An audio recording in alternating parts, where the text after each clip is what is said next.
Hello everyone, my name is Wiley Brazier V, and I'm a Director of Instructional Technology as well as an educational consultant, and welcome to A Parent's Guide to Learning from Home. This is a quick video on how to support your child in a virtual learning environment.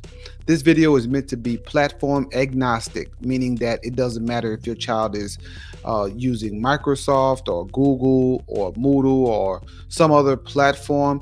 This video is still applicable for you. Here we go.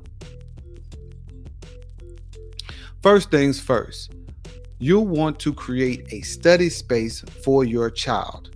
They have their own work area while they're at school. So if we can, we want to provide them with the work area at home as well.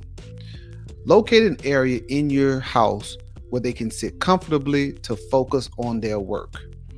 If possible, we want to make it separate from their bedroom or any type of relaxation space, and ideally away from a television and other distractions.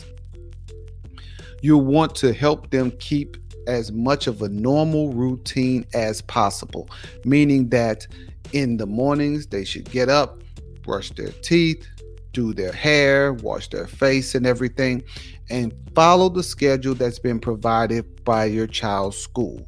When possible, go ahead and make adjustments to it to allow for study time and then also for break time.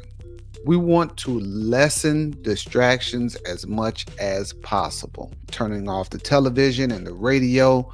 And since your child is more than likely being provided by your school a device for them to participate in at-home practice, you'll want to consider if the cell phone that they have, if your child has one, consider if that's truly necessary technology. You'll also want to stay connected to the school. The school definitely has a plan for distance learning and at-home practice. So you'll want to visit their website, but then even more importantly, follow them on social media.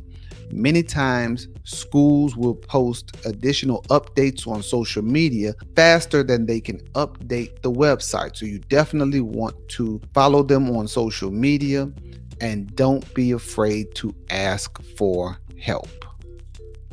Last but not least, learning at home can be different, but it is definitely doable. This distance learning and at-home practice helps reinforce lifelong skills such as time and energy management, independence, and even creative thinking.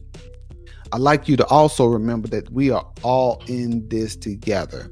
There are students all over the world who are working in distance learning and at-home practice environments, but we never know where those students will end up as adults. They may move to Louisiana, here where I am, or we may move to another location where they are as adults. So it's important for us all to really get this right for all of our future leaders and for our future society. That is why one of my favorite quotes is from James Baldwin. It states, "For these are all of our children, and we shall profit by or pay for what they become." Reach out to your school to find out if there's anything that they can do, and if we can do anything to support you, please don't hesitate to contact us. Our information is in the description of this video below. Thank you and stay safe.